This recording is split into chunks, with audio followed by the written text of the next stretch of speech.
Hello दोस्तों, मैं संजीव और आप सभी का विद्या पॉइंट में स्वागत है। हम आज बिहार के सबसे one of the most important topic Champaran Satyagraha के ऊपर बात करने वाले हैं। आप सबको पता है गांधी जी का भारत का पहला सत्याग्रह था चंपारण सत्याग्रह, जो बिहार के चंपारण जिले से शुरू हुआ था। तो मैं आशा करता हूँ आप सभी को चंपारण जिला याद होगा, तिरहुत प्रमंडल, ठीक है। तो हम आज इसी के बारे में बात करने वाले हैं पूरा का पूरा। चंपारण इतना इंपॉर्टेंट है कि बार बार यहाँ से क्वेश्चन बनता है और अच्छे लेवल के क्वेश्चन बनता है। तो हम इसको डिटेल में चलेंगे, 6-7 पेज आपका है, इसमें आराम से पढ़ेंगे, बाई फिगर पढ़ेंगे और समझेंगे इसमें था क्या। तो जैसा कि चंपारण आंदोलन आप लोग जानते थे कि यहाँ पे सामने सामने अच्छे से लिखा है कि first Satyagraha lead by Mahatma Gandhi India fight for the rights of farmers, यानी किसानों के अधिकार के लिए महात्मा गांधी का पहला सत्याग्रह जो आंदोलन हुआ था वो चंपारण से हुआ था।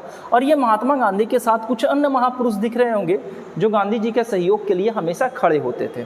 और गांधी जी का भारत जो आगमन हुआ था वो 9 जनवरी 1915 को हुआ था, जो भारत में प्रवासी दिवस के रूप में मनाया जाता है। तो आप लोग ये अच्छे से जानते होंगे। तो हम बात करते हैं चंपारण का, डिटेल में चलेंगे कि ये चंपारण आंदोलन था क्या, जिसे 3 कठिया व्यवस्था कहते हैं। 3 कठिया क्या, तो 1 बीघा में 20 कट्ठा और 20 कट्ठा में 1/3 पर नील की खेती करना अनिवार्य था किसानों को। तो ये नील की खेती की क्या विधि भी हुआ करती थी? तो बिल्कुल होती थी। 3 तरीके की विधि होती थी, जिसे एक को कहते थे जिरात, दूसरे को आसामी बार और तीसरे को खुश्की कहते थे। और ये तीनों अलग अलग विधि थी। आसामी बार वो विधि थी जिसके तहत हम लोग 3 कठिया व्यवस्था को जानते हैं। जिरात और खुश्की ये दोनों अलग अलग विधि थी, लेकिन ये नील की खेती में ही शामिल होता था। अब नील की खेती में बात आती है एक निलहुए। ये निलहुए कौन होते थे और रैयत कौन होता था? तो एक छोटा सा बात आप समझ लीजिए कि इसमें रैयत कौन होता था। तो रैयत होता था किसान। बस इतना याद रखिएगा कि जो रैयत होता था उसे कहते थे किसान, और जो निलहुए होते थे वो होते थे वैसे अंग्रेज अधिकारी या जमींदार, भारतीय जमींदार, जो अंग्रेजों के द्वारा अपॉइंट किए जाते थे कि किसानों से आप नील की खेती करवाइए। तो हुआ था क्या कि निलहुए जो भारत में थे उस समय नील की डिमांड ब्रिटिश क्षेत्र में बढ़ गया था, खास करके इंग्लैंड में काफ़ी ज़्यादा डिमांड बढ़ गया था। और डिमांड इस कदर बढ़ गया था कि लगभग 234 रुपये प्रति मन तक पहुंच गया था हमारी नील, ठीक है ना। लेकिन भारत से यही नील काफ़ी कम दामों पे खरीदी जाती थी। और जितना भी नील का गठरी जाता था भारत से, एक भी गठरी ऐसा नहीं होता था जो किसानों की खून से नहीं सींची गई हो। इतना गंदे तरीके से यहाँ पे आप किसान देख रहे होंगे, आधे नंगे बेचारे धूप में खड़े होकर खेती करते थे और बस इसी उम्मीद में खेती करते थे कि जो हमारे ऊपर कर्ज है ये कर्ज से हम मुक्त हो जाए। लेकिन ये आजीवन इनके पीढ़ी दर पीढ़ी कभी भी कर्ज से मुक्त नहीं होते थे। और जो कर्ज से मुक्त होना चाहते थे उन पे भारी मात्रा में लगान लगाकर हमेशा इनको अपने अधीन ही काम कराया जाता था। तो ये थी हमारे निलहुए जो खेती करवाते थे। अब हम बात करते हैं कि नील था क्या। तो इसका कि विश्वव्यापी मांग था। विश्वव्यापी मांग इस कदर से बढ़ गया था कि इसकी डिमांड इतनी ज़्यादा हो चुकी थी कि इसका मांग 234 रुपये प्रति मन पहुंच गया था। अब ये हुआ था क्या कि ये नील की खेती की बात आई कहाँ से? तो भारत में अंग्रेज जो आए थे व्यापार के मकसद से आए थे। नील जब इन्होंने देखा और इनकी मांग व्यापक स्तर पर बढ़ने लगी तो ये बिहार के क्षेत्र में, बिहार में जलोढ़ मिट्टी पाई जाती है और नील की खेती के लिए अच्छी और उपजाऊ होती है।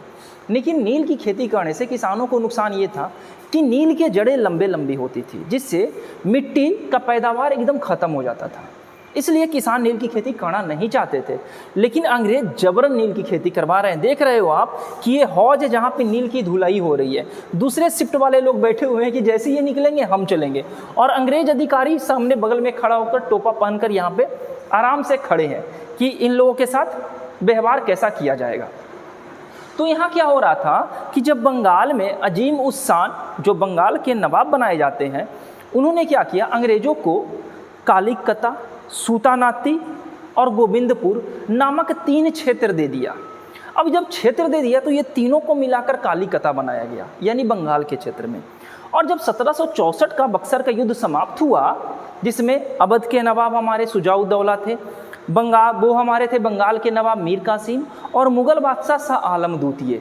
जब ये तीनों ने मिलकर हेक्टर मुनरो से 1764 ईस्वी में 22 अक्टूबर 1764 ईस्वी में बक्सर के युद्ध लड़ते हैं और हार जाते हैं, तो पूरा का पूरा बंगाल, उड़ीसा, बिहार अंग्रेजों के अधीन चला जाता है।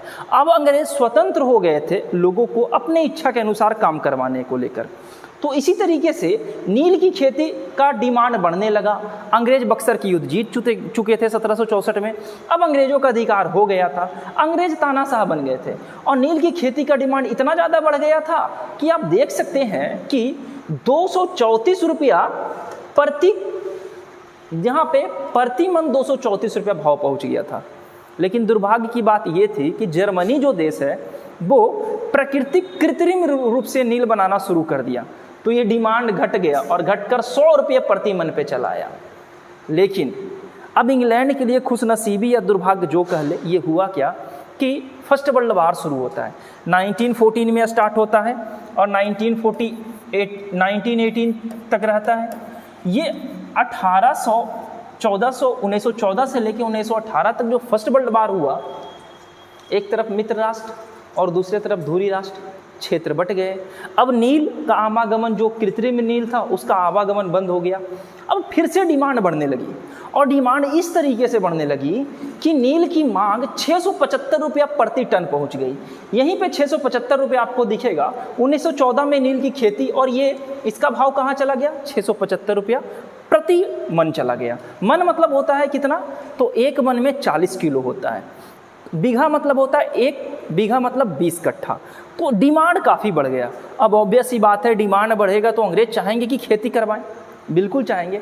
अब इसी में आते हैं नील की खेती करवाने के तरीके।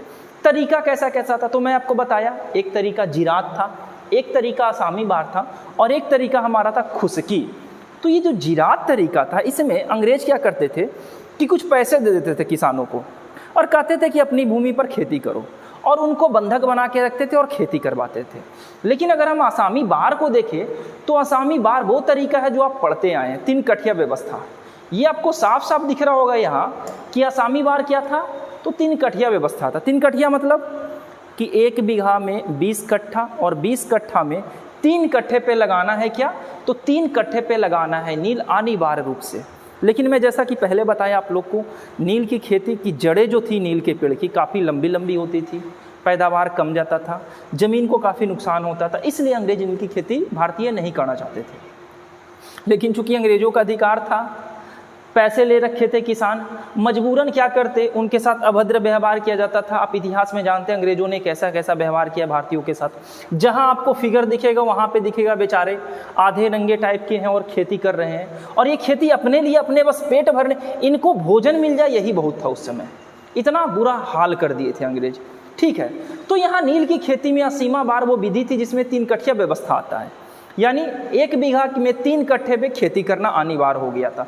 और ये कितना क्षेत्र में हो गया था? तो ये 25 से 30 वर्ष तक का लिखित शर्त होता था, और जब वो मर जाते थे तो उनकी पीढ़ी दर पीढ़ी भी इसमें हिस्सा ले लेती थी। और एक था हमारा खुशकी, एक विधि थी जिसका था खुशकी। खुशकी में भी किसान क्या करते थे, समझिए खुशकी नहीं है, यह खुदकुशी है। यानी किसान क्या करते थे, अंग्रेजों से थोड़ा कर्ज लेते थे कि खेती करेंगे। कर्ज में जब किसान डूब जाते थे तो अंग्रेज उसको अपने अधीन करके पीढ़ी दर पीढ़ी उनको नील की खेती करवाते थे, और जो नील की खेती नहीं करते थे उन पे मुकदमा चलाया जाता था, प्रताड़ित किया जाता था। और इसी प्रताड़ना में फंसते हैं हमारे कौन? राजकुमार शुक्ल। राजकुमार शुक्ल तो ऐसे फंसते हैं कि पुलिस थाने में रपट लिखवाने जाते, उन्हीं को कैद कर लिया जाता है। इनको थोड़ा सोचना चाहिए था राजकुमार शुक्ल को कि ये अंग्रेज जो भारत में शासन कर रहे हैं उनका पूरा अधिकार भारत पे है, यानी पुलिस भी उनका, कचहरी भी उनकी, शासन भी उनका। तो क्या करेंगे लोग? कुछ नहीं करेंगे। ठीक है, रपट लिखवाइए जाएगा। आज भी वही हो रहा है कि अगर आप सही भी है रपट लिखाने जाते हैं, पुलिस आप ही को मारेगी कि नहीं वो नेता है उसके खिलाफ रपट। नेता बना आपके वोट से ना। अभी एक मूवी आई जवान, कितना सही संदेश आप लोग को दिया है कि भाई आप वोट देने से पहले पूछ लीजिए 5 साल जो कार्यकाल करेगा आपके लिए क्या काम करेगा, आपके बच्चों के लिए क्या करेगा।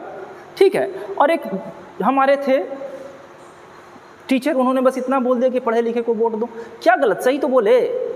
जब एक आम आदमी को ग्रुप डी की नौकरी करने के लिए मैट्रिक का सर्टिफिकेट नेसेसरी है, तो क्या संविधान में यह संशोधन नहीं हो सकता? कि प्रधानमंत्री और राष्ट्रपति बनने के लिए भी क्वालिफिकेशन वेल क्वालिफाइड लोग ही वहाँ पर पहुँच सकेंगे? ऐसा नहीं हो सकता। लेकिन नेता अपने सुविधा के लिए ही कानून बनाते हैं, आम जनता तो बस जनगणना के लिए ही आते हैं धरती पे। खैर, यहाँ पे आते हैं हम चंपारण में। तो चंपारण में ये भी जो हमारे व्यक्ति हैं, जो राजकुमार शुक्ल, ये भी आम ही जनता है और ये भी जनगणना के लिए आए थे। खुशनसीबी की बात, हाँ, इस समय जनगणना होती थी 1881 में 10वीं जनगणना शुरू हुई थी। ठीक है, लॉर्ड कॉर्नवालिस के समय में आपको पता है, लॉर्ड मेयो के समय में भारत में पहली बार जनगणना शुरू हुई है। ठीक, तो ये जो हमारे हैं, यहाँ से क्वेश्चन आता है। कैसे कैसे क्वेश्चन, अच्छे क्वेश्चन बनते हैं कि ये गब्बर नाम का व्यक्ति, गब्बर याद है आपको, शोले मूवी, ठीक है, उसी तरीके से यहाँ भी एक गब्बर है। ठीक है, गब्बर कौन है? तो बेतवा गांव, ये जो बेतवा नहीं, बेलवा कोठी, चंपारण में एक निलहुए थे जिनका जो थे बेलवा गांव के, उनका नाम था एसी अम्मन। वो व्यक्ति जब चाबुक लेके निकलता था तो उस पूरे क्षेत्र में सन्नाटा फैल जाता था, जैसे गब्बर निकल रहा है अपना चाबुक लेकर। लेकिन इसमें फंस जाते हैं ये हमारे राजकुमार शुक्ल। राजकुमार शुक्ल को अच्छे कोड़े पड़ते हैं, लेकिन ये बंदा, अच्छा बात इनमें था कि ये पीछे हटते नहीं है। ये सबसे थक हार कर बाद में ये कानपुर जाते हैं, कुछ लोगों की सलाह पर ये कानपुर जाते हैं और कानपुर में मिलते हैं शंकर विद्यार्थी से। अब ये शंकर विद्यार्थी कौन है? तो शंकर विद्यार्थी उस समय के प्रसिद्ध समाचार पत्र वादक थे। ठीक है, और प्रताप नामक समाचार पत्र उनका था। और जब कानपुर में जाकर राजकुमार शुक्ल अपनी कहानी सुनाते हैं तो ये जो है विद्यार्थी जी हमारे, इन्होंने एक पत्र निकाला जिनका नाम रखा चंपारण में अंधेरा। और ये क्वेश्चन पूछा गया और ये पूछने की संभावना भी है। तो ये क्या किए, चंपारण में अंधेरा नामक पत्र निकाले। यहाँ पे आपको दिख रहा होगा साफ साफ, ठीक है, ये दिख रहा है आपको कि इन्होंने एक पत्र निकाला जिनका नाम था चंपारण में अंधेरा। ठीक है, और ये कौन थे? शंकर विद्यार्थी। कहाँ के थे? कानपुर के थे। इनके पत्र कौन सा था? तो प्रताप। इसने ये पत्र ने अंग्रेजों को थोड़ा सा तो उथल पुथल किया, लेकिन संभावनाएं वैसी नहीं बनी। बाद में कानपुर के जो विद्यार्थी साहब है, इन्होंने शुक्ल साहब को बोला कि साहब जाइए गांधी जी से मिलिए, अभी लखनऊ अधिवेशन होने वाला है दिसंबर में, जाइए, गांधी जी अगर इसमें इंटरफेयर कर दिए ना तो उद्धार हो जाएगा चंपारण का। गांधी जी का नाम सुनते ही राजकुमार शुक्ल काफ़ी खुश हो गए और चले गए लखनऊ गांधी जी से मिलने के लिए। अब यहाँ पे आप देख रहे हैं सामने आपको लिखा है राजकुमार शुक्ल गांधी जी से मिले, लिखा है ना। अब राजकुमार शुक्ल, अब लखनऊ अधिवेशन होना था 26 से 30 दिसंबर 1916 को, गांधी जी से मिलने चले गए।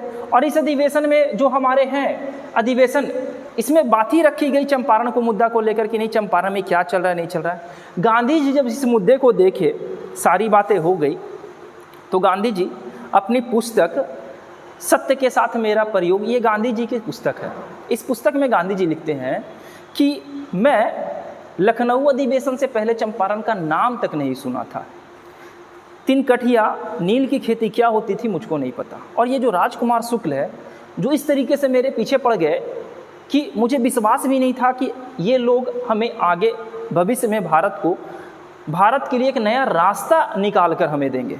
गांधी जी ये सब सबमिट करते हैं उसमें, सत्य के साथ मेरा प्रयोग में गांधी जी ये बोलते हैं ऐसी ऐसी बातें कि मैं उस अधिवेशन से चला गया कानपुर, और कानपुर मेरे पीछे पीछे राजकुमार शुक्ल वहाँ भी पहुँच गया। मैं राजकुमार शुक्ल से बोला कि साहब मैं आपसे मिलूंगा 2-3 दिन के लिए, मैं जब उधर आऊँगा, कलकत्ता आऊँगा तो मैं मिलूँगा। माने नहीं, मैं ना कानपुर से चला गया मैं अहमदाबाद, वो भी अहमदाबाद पीछे पीछे मेरे आश्रम तक चले आए।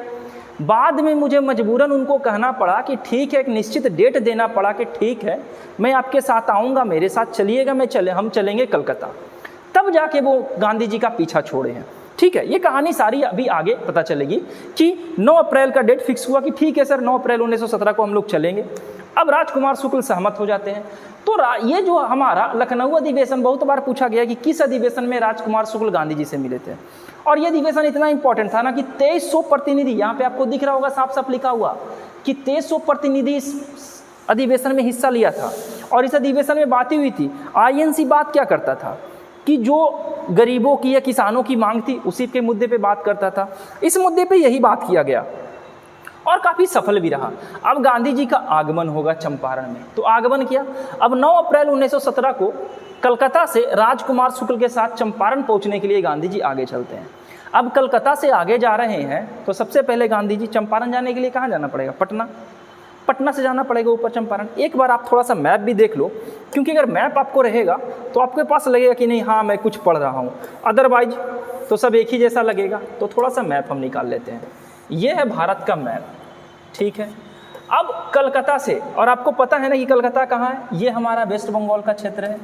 और बिहार का 3 जिला, किशनगंज, पूर्णिया और कटिहार, ये बिहार का 3 जिला जो पश्चिम बंगाल से सीमा लगाता है। ऊपर तो नेपाल हो गया, नीचे झारखंड हो गया। कलकत्ता से आना है चंपारण, और चंपारण कौन सा क्षेत्र है? तिरहुत प्रमंडल। ये तो कलकत्ता से गांधी जी जब आ रहे थे तो गांधी जी के रास्ते में सबसे पहले आया पटना। गांधी जी कहाँ पहुँचे? तो गांधी जी पहुँचते हैं पहले पटना। पटना आते हैं और पटना में क्वेश्चन पूछा है, गांधी जी पटना में किसके पास रहे थे? मजहरूल हक के पास पटना में गांधी जी रुकते हैं। और रात में ही गांधी जी निकलते हैं, कहाँ के लिए? कि चंपारण के लिए, कि हमको चंपारण जाना है। गांधी जी चंपारण पहुँचते हैं तिरहुत। तिरहुत में एक व्यक्ति होता है मार्सेड, वो कहता है अंग्रेज अधिकारी कि आप इंटरफेयर नहीं कर सकते क्योंकि आप बाहरी क्षेत्र के हैं। तो गांधी जी मजबूरन वहाँ से चले जाते हैं हमारे कहाँ? मोतिहारी। और गांधी जी का मोतिहारी निकलना हो जाता है। तो यहाँ पे हम देख रहे हैं गांधी जी के साथ कुछ लोग हैं, आगे पीछे दिख रहे होंगे, यहाँ पे हमारे गांधी बाबा खड़े हैं, ठीक है। अब यहाँ पे क्या होता है कि गांधी जी निकलते हैं चलने के लिए कि ठीक है चलते हैं भाई। अब यहाँ आता है पटना में, मैं आपको अभी तुरंत बताया कि पटना में मजहरूल हक के यहाँ ठहरे गांधी जी, और वहाँ से निकल गए मुजफ्फरपुर के लिए। 10 बजे रात में गांधी जी मुजफ्फरपुर के स्टेशन पर पहुँचते हैं। स्वागत करने के लिए हजारों लोगों का भीड़ उमड़ जाता है। छात्र थे, कांग्रेसी थे, सब उनके स्वागत के लिए आ जाते हैं। गांधी जी का उत्साह बढ़ जाता है कि कोई तो समस्या होगा, है ना। बाद में गांधी जी जब जाते हैं तिरहुत प्रमंडल में प्रवेश करते हैं 13 अप्रैल को गांधी जी, तो वहाँ के मार्सेड जो थे वो गांधी जी को बोले कि आप यहाँ के आदमी नहीं हैं सर, आप यहाँ नहीं आ सकते हैं। तो गांधी जी बोले ठीक है। गांधी जी के साथ कौन कौन से थे उस समय? तो गांधी जी के साथ थे हमारे धरणीधर प्रसाद, रामनवमी प्रसाद, गोरख प्रसाद, जेपी कृपलानी, राजकुमार शुक्ल, ये सारे थे। ये सब मिलके कहाँ चले? अब चले मोतिहारी। तो ये क्वेश्चन आया कि गांधी जी के साथ इस आंदोलन में कौन कौन साथ में थे? ये लोग थे, मोतिहारी जा रहे थे। 16 अप्रैल 1917 को गांधी जी अपने सहयोगी के साथ मोतिहारी पहुंचते हैं। मोतिहारी में सारे गांव को घूम घूम कर ये किसानों से जायजा लेते हैं। लगभग 4000 किसान इसमें हिस्सा लेते हैं। 4000 किसान इसमें हिस्सा लेते हैं और अपना रपट लिखाते हैं। रैयत मतलब होता है किसान, रपट लिखाते हैं। अब इस रपट लिखाने में नीलहुए क्या करते हैं कि अपने भी आदमी को भेज देते हैं कि जाइए मेरे बारे में बड़ाई कर दीजिएगा कि नहीं हाँ सब सही चल रहा है। लेकिन बाद में गांधी जी को सारा मुद्दा समझ में आता है कि नहीं चल क्या रहा था। तो बाद में क्या होता है कि जांच कमेटी बैठती है। 1917 में एक जांच कमेटी बैठेगी, ठीक है, चंपारण को लेकर। लेकिन इस समय एक बात ये भी था कि फर्स्ट वर्ल्ड वॉर चल रहा था। रसिया, रूस, जो एक हमारा फर्स्ट वर्ल्ड वॉर में 2 क्षेत्र थे, एक था मित्र राष्ट्र, एक था धुरी राष्ट्र। और इसी में जो हमारा रूस का क्षेत्र था वो काफ़ी ज़्यादा भयभीत और काफ़ी रूस में साम्यवादी विचार फैल गया था। और इसी समय हमारे लोकमान्य तिलक का मान इतना ज़्यादा था भारत में कि अंग्रेज इस समय काफ़ी ज़्यादा हतोत्साहित थे। और गांधी जी तो नया नया भारत में आए थे, बिहार में भी उनका पहला बार प्रवेश था। तो बाद में गांधी जी वहाँ के अधिकारी से मिलने के लिए गए, भाई कि हमको मिलना है। ये मुजफ्फरपुर गए। मुजफ्फरपुर जाने के बाद गांधी जी वहीं पर थे और गांधी जी इंतजार कर रहे थे कि कुछ नोटिस आएगा। तो नोटिस आया गांधी जी के पास। 26 मई 1917 को गांधी जी के पास जवाब आता है कि 4 जून 1917 को हम रांची में आपसे मुलाकात करेंगे, रांची में आप आइए। जो लेफ्टिनेंट गवर्नर था वो गांधी जी को बुलाया कि आइए 4 जून को हम लोग बैठकर बात करते हैं। गांधी जी निकल गए। 3 जून को गांधी जी निकले और 4 जून को गांधी जी पहुँच गए। 3 जून को गांधी जी 2 जून को निकले, 3 जून को गांधी जी पहुंच गए रांची। अब रांची में गांधी जी कहाँ रुके ये भी पूछा जाता है। तो गांधी जी आर्य समाज के प्रधान बैरिस्टर श्याम कृष्ण सहाय के यहाँ ठहरे। बढ़िया से नोट कर लीजिएगा कि रांची जी मजरूल हक के पास रुके थे पटना में, रांची में रुके हैं आर्य समाज के जो प्रधान बैरिस्टर थे जिनका नाम था श्याम कृष्ण सहाय, उनके यहाँ रुके। और श्याम कृष्ण सहाय कोई और नहीं है, गांधी जी के साथ ट्रिनिटी कॉलेज में पढ़ने वाले छात्र हैं। दोनों एक साथ मिलकर गांधी जी पढ़े थे। अब बातचीत 4 जून के बजाय 5 जून को हुई। और बातचीत में क्या हुआ तो अल्बर्ट गेट ने गांधी जी से कहा, क्या कहा कि इस स्थिति को समाप्त करना होगा क्योंकि यह बड़ी तेजी से खतरनाक रूप धारण करती जा रही है। क्या करना चाहिए? तो बातचीत क्रम में यह तय हुआ कि चंपारण संधि एक कमेटी बनाई जाए, एक कमेटी का गठन किया जाए। कमेटी तय करेगी कि क्या करना चाहिए, और कमेटी में गांधी जी इसमें हिस्सा नहीं लेना चाहते थे कि मैं सदस्य बनूं। कमेटी में गांधी जी चाहते थे कि मैं गवाह बनूं, लेकिन गांधी जी को यहाँ सदस्य बना दिया गया। अब यहाँ से क्वेश्चन आता है, गोरे की तरफ से रीड को सदस्य बनाया जाता है और काले यानी भारतीय काले की तरफ से गांधी जी, जबकि गांधी जी गवाह बनना चाहते थे, ना कि कमेटी का सदस्य बनना चाहते थे। फिर भी सदस्य बना दिया गया, गांधी जी फिर भी ठीक थे। अब ये बैठक जो होती है रांची में होता है, कब होता है? 11 जुलाई 1917 को। तो गांधी जी को रुकना पड़ता है। 21 दिनों तक गांधी जी रुके थे रांची में। क्वेश्चन आता है कि गांधी जी कब कब रुके थे, ऐसा क्वेश्चन पूछ दिया ना बउआ, फंसिएगा तगड़ा। गांधी जी रुके थे 6 जून 8 से लेके 11 जुलाई, 22 सितंबर से लेके 4 अक्टूबर, यानी 1917 रांची में गांधी जी 21 दिन तक रुके थे। ये क्वेश्चन पूछा गया है। इसके बाद ये सभी लोगों के प्रयास से फाइनली 4 मार्च 1918 कमेटी कब बैठी है? तो कमेटी बैठी है हमारी कब? 11 को, 11 तारीख को कमेटी बैठाई गई थी, 11 जुलाई 1917 को। आया है कब रिपोर्ट? 4 मार्च 1918। जुलाई में बैठा है और मार्च में लगभग 9 महीने के बाद रिपोर्ट आया। रिपोर्ट भी भारतीयों के पक्ष में आया कि ठीक है, ये जो हमारी 3 कठिया व्यवस्था है, ये जो 3 कठिया प्रथा थी, ये जो 3 कठिया प्रथा है, इस प्रथा को समाप्त कर दिया गया, अंत कर दिया गया। और अंत कर दिया गया तो सबसे ज़्यादा खुश कौन होंगे? गांधी जी? नहीं, राजकुमार शुक्ल भैया काफ़ी खुश थे कि भैया मैं इस नील के धब्बे को अपने राज्य से धोना चाहता था, अपने क्षेत्र से, और धो दिया। इतनी संतुष्टि उनको मिली थी कि बयान नहीं कर सकते हैं। और गांधी जी भी काफ़ी खुश थे। गांधी जी का ये कहना था कि एक व्यक्ति जिनको मैं जानता नहीं, उसके सहारे से बिहार यानी भारत का मेरा पहला सत्याग्रह शांतिपूर्ण तरीके से सफल रहा।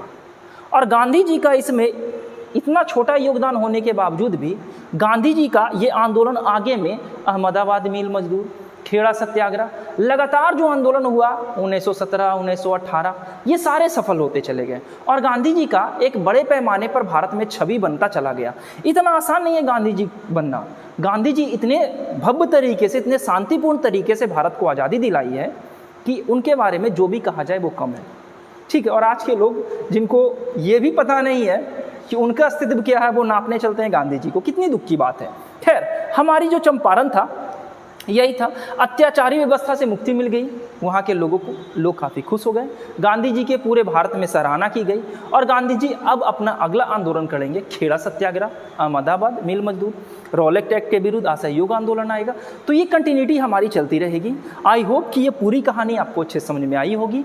आप लोग अच्छी अच्छी बातें जो मैं बताया, जहाँ जहाँ मैं अंडरलाइन किया, आप लोग नोट किए होंगे।